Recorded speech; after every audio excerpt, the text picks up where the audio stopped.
couple of fronts. The most important thing is to put everybody on notice. So by this organization wanting to meet consistently with the DA and observing the courtroom's public. Even if the Criminal Justice Committee has people sitting in the courtroom, the judges, the way they talk to the defendants, just the way they talk to the defendants. I step in the courtroom, they don't talk that way anymore. I had one judge, I can't mention his name, in criminal court, and I say that because when he saw that we were watching, he slowed down the process and what they call allocuting. That means when you get ready to plead guilty. He started saying, "Are you sure you want to plead guilty?" Right. I mean, because then my colleague is from Manhattan, I'm from Mount Vernon, they've never seen us, so we're in the courtroom, who are we? So now we're watching, so all of a sudden it was just slow. Before it was like, "Are you pleading guilty today? You get 7 years today, 16 if you don't plead guilty." You know, the client is looking at his lawyer like, what should he, like, I don't know. So that's how it was, but when we started questioning, I mean, we went hard. We went very hard on the system with this case. So what was happening is they were slowing down. "Sir, you know you have a certain right," and it started slowing down. So by observing what they're doing, that is also helpful. So that's part of it. And then there's this organization that is set up to help to try to get a prosecutorial misconduct commission, like the Judicial Commission, the lawyers have the commissions, etc., etc. Hi, I was listening to you talking about lost video footage and stuff like that.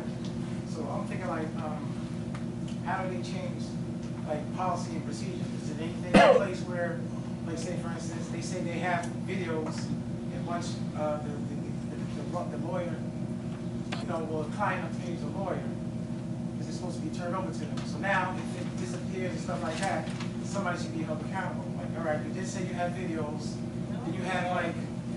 no one's held accountable. Legal documents, like we used to have we have legal documents, so if anything went wrong, it always came back to that person who was on duty at that time, who was assigned to that sector and so forth. So how do you change that? Well, that's a policing issue. Well, how do we change that? Well, I don't know how to change the policing issue. I mean, we know what has been done in the case. There's a federal lawsuit that has been filed in hopes that in that federal lawsuit, in hopes that there will be change. But I think the way the system operates, let me try to answer that. There's monetary. They rather do it monetary than change the system. Right. Let me try to answer some of what I think your question is, Mr. Green, who's a very close friend of mine, by the way. What I think that you're saying is how, in the context of a given trial, how do you deal with officers saying that videos were lost, items were lost? Well, what you can do, and some of the judges will allow you to do this, is ask for sanctions. And the sanctions against the because even though the prosecutor may not be responsible, he's responsible, not personally, but he's responsible for what his officers do in the course of the prosecution. So what a savvy defense attorney does, it says, well, okay, the box that they claim that the gun was in as part of chain of custody was lost. They claim it was lost. What I'm going to ask for you, Judge, is to give what is known as an adverse inference instruction to a jury that says that if the box was present, that it might contradict what the officer had to testify to. So in the context of the actual trial, there's certain sanctions that you can ask that the judge take against the officers by way of that particular case. There's nothing that you can do as a defense attorney to address malfeasance on the part of the officer during the course of the trial, but file a formal complaint with his superiors. And that probably is not getting very far because the police unions are notoriously strong. Let me put the question as lawyers. Now you get this evidence late, and now you go to trial. Now you present that to the jury. And to me, it's just a problem with people supporting the police. Or ain't nothing wrong with supporting the police, but it seems like the police can do no wrong. But if y'all come in and tell me like this video was lost, this video, and I'm a juror, I'm not trying to send nobody to jail if you don't have that proof of evidence. Well, they didn't. No, they didn't. They didn't send the person to jail. We were able to make that case. I'm just saying, I just see and hear and research so much foul play with certain cases. You know, it just makes you second guess the system. The system is corrupt. Everybody know it. Yeah. But even though, you know, one of my best friends, he's a cop. You know what I'm saying? I know he does a great job, but some people are just corrupt. So it's just like it's hard to change it. I think just to piggyback on what you were saying, what is the sanction? And I want to just reiterate, you said adverse inference. An adverse inference, as we said again, is when you, if something is lost or whatever, you won't say lost, but when something is missing, you can say to the jury, by that document that's no longer there, you can make the inference that that would have shown the defendant's innocence. Now, my client was scared to life, to death, because he never wanted to get to a jury. He felt that the jurors may not understand that instruction, possibly, because it was a legal instruction. My client, who maintained his innocence throughout, said, why do we even have to, we want the judge to make the decision. And we want the judge to make the right decision on Brady. When you see the prosecution's case and you see what happened, then you need to toss the case. But why make the defendants go through an entire trial thinking that the juror's going to understand, you know, this adverse inference, and if they lost it, you can possibly use that as evidence to show the client's innocence. So that's the backdrop. We wanted the court, the judge, to toss the case based on all of the violations and the impropriety, not send it to the jury and hope that it works out. You know, that the concept of judges following the law is an actual rarity. And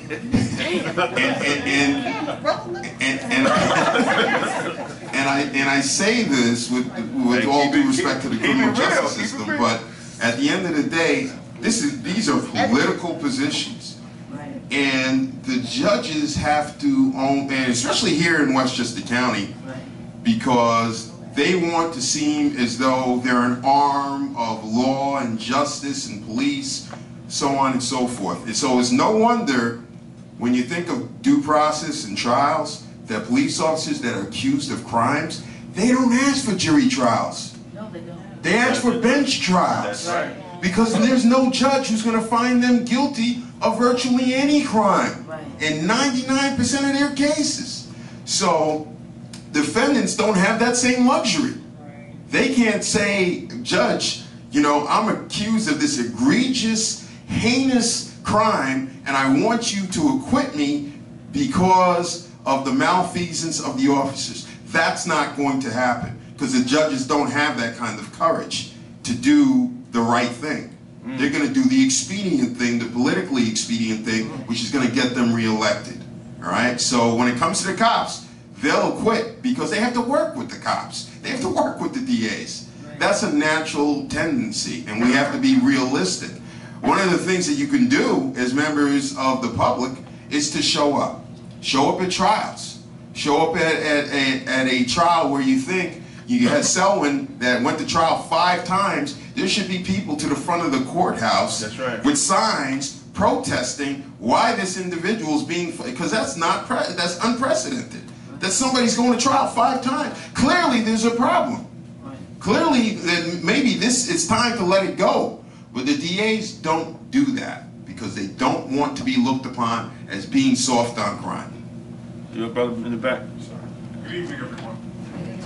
I'm really enjoying this conversation, and obviously there's a lot of collusion that goes on within the court, especially within Westchester County, between judges, district attorneys, even some defense attorneys, especially if they are legal aid. And a lot of it has to do with statistics, and it has to do with wins and losses, that I understand.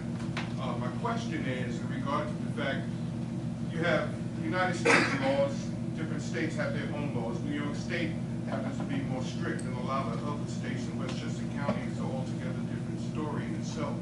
But I believe that the conviction rate is, I would say, above 95% in Westchester County for especially Afro-American men that go to trial. And my understanding is that those that can afford an appeal, or there is a court-appointed attorney for appeals, that the overturn rate is above 70%. So obviously there's something wrong with the system in itself. My question is, even if there's an overturn on appeal, because I do know attorneys shepherdize the law in regard to putting their motions together, if there has been a case that has been set as precedent, how come there's no law put in place in regard to avoid prosecutorial misconduct or judge acting out of order? I know that a judge is immune from any type of prosecution, but I believe that we could come together as a voice to invoke changes in laws. Also, in regard to African-American men and women within New York State, there is no expungement of their crimes, so in actuality, they are doing their sentence in society for the rest of their life. And there's something wrong with that, because once you have served your time, your slate, according to the law, should be wiped clean. That's pretty much all that I had to say. My question is, though, are there laws that can be put in place in regard to people coming together and lobbying for different changes? Well, what's now on the before the Senate, or they're trying to get it up. There's another organization. I think you met her, Nada. Yeah, she's part of that group, which I can't remember. ICI. Yeah, the ICI. I can't remember the acronym for it.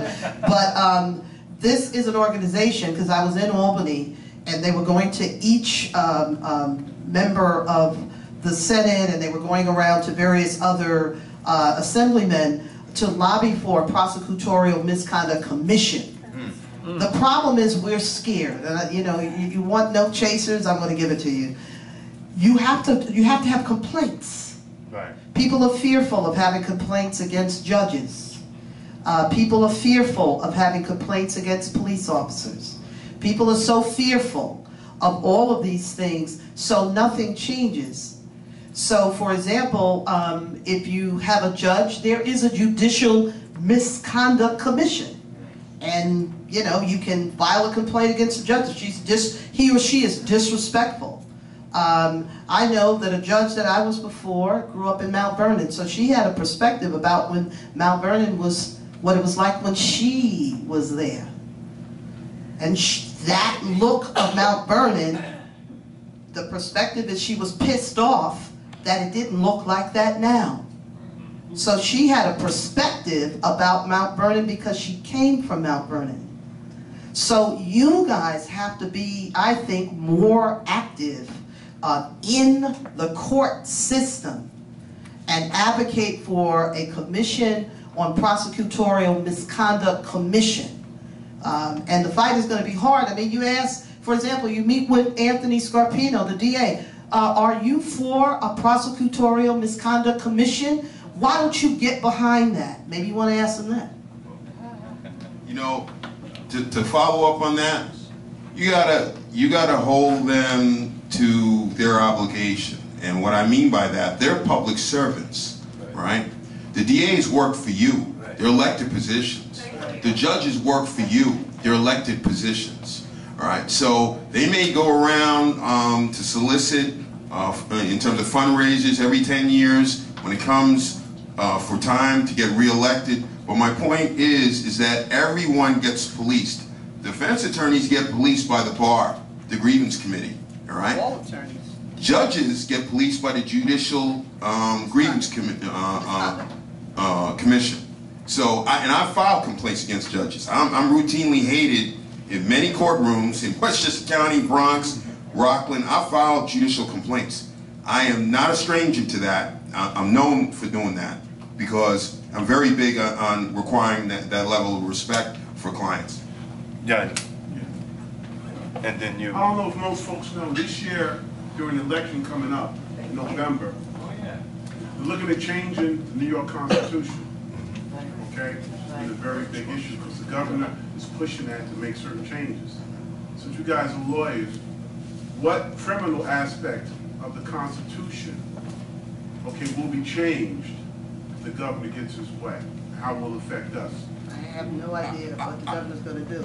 I can't speak to that, but what he should do, to follow up on what you were saying about expungement, should be to expunge, and there's been talk about this. Put it in the Constitution. Yes, to expunge criminal records of individuals after a certain level of time. Because what happens is, you know, we're talking about fairness, all right? You have young men that are coming through in Mount Vernon charged with criminal possession of marijuana for having a minute amount of marijuana, more than 25 grams, who get criminal convictions for life.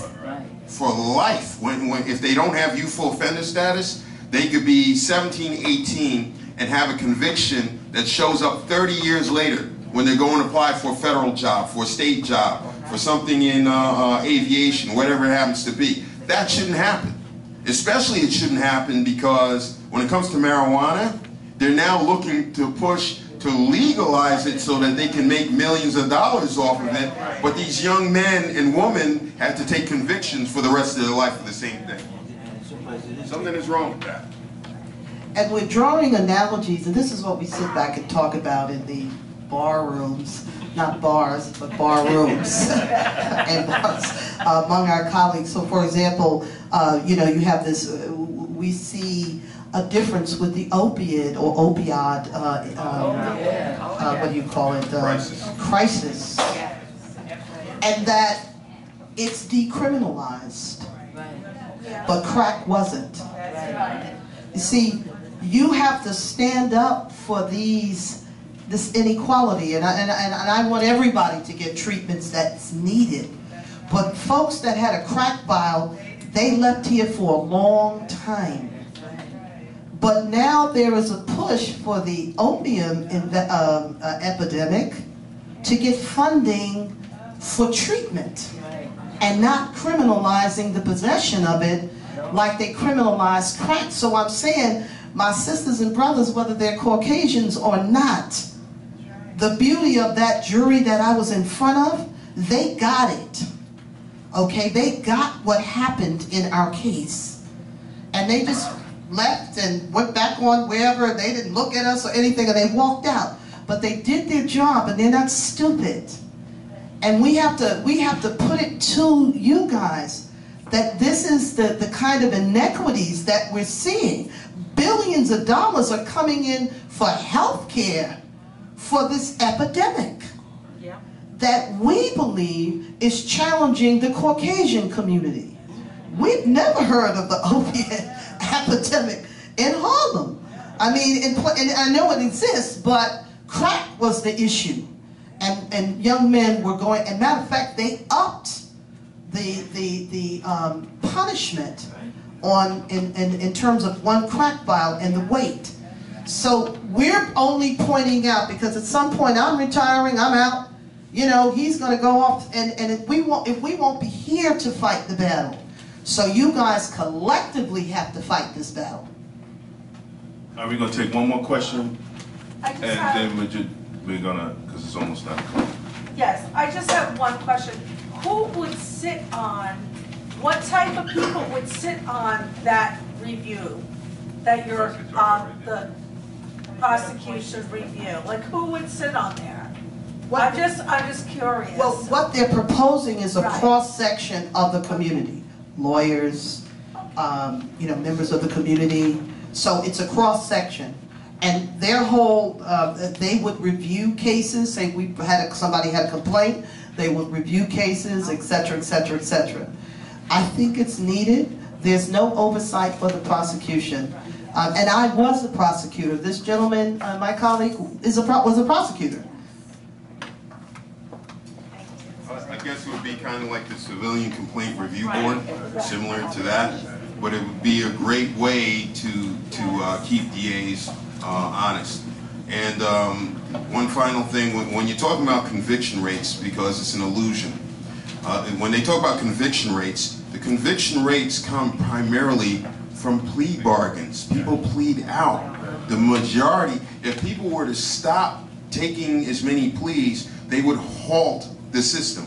The DAs would be forced to give better offers. The individuals who are going into prison for nonviolent crimes would be diverted primarily. So there are ways of dealing with this, that people just have to get together and figure out creative ways of holding the district attorney's offices honest. I want to thank both of y'all for there's a lot of information. And we're definitely going to have you back so we can recap. And can you, well, Nada's doing that, right? The prosecutor? Yes. So we have to get with Nada, bring her in front, let her give us an update. Also at the Lower Hudson Valley Political Action Committee, they have a petition. I'm going to post it on the Facebook group to end the privatization of the health care at Westchester County Jail. So I think that's something that everybody needs to get on that. We need to bring back actual county workers, people from our community that's going to care for the people that's inside. But before I end, I want to bring up Brother Neil Reynolds, who's a lieutenant, just to talk real briefly about the police, New Rochelle Police Department test.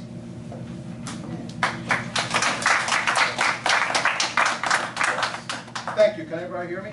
Yes. Okay, good. I'll use the microphone. Just a little bit of background about myself. As Brother Damon said, I am a lieutenant with the New Rochelle Police Department. I am in my 24th year. I happen to be an attorney as well. I don't do any criminal practice because I'm moved to doing that in the county I work in and pretty much all over. But just a couple of things. Like Mr. Davis just said, that there's a really interesting article about plea bargaining, and I think it was last month's Atlantic magazine, about plea bargaining and why plea bargains are done, and it would bog down the system if it did occur. To speak after hearing that about people becoming police officers, some might find that difficult to do. However, some of the things that need to be said are something that was said earlier about voting. You need to get out and vote, and that's a watchword, and you need to get out and vote so you can be on the jury. That's one thing. You need to be, and we need to have more police officers of color so that we can make people slow down when they walk in the room, when they see things happening. I know I'm the commander of the first tour. That means I'm in charge of all the police officers in the city of New Rochelle after midnight. So there are certain things that I make sure happen, certain things that I need to be in the room for. I trust all of my officers. I know some people might not, but I trust all my officers, and I train all my officers to see things that they may not see, being police officers that are not of color. I'm able to say to them, well, if you do this or you say this to a particular person, they're thinking one thing. You might do it with no bad intentions.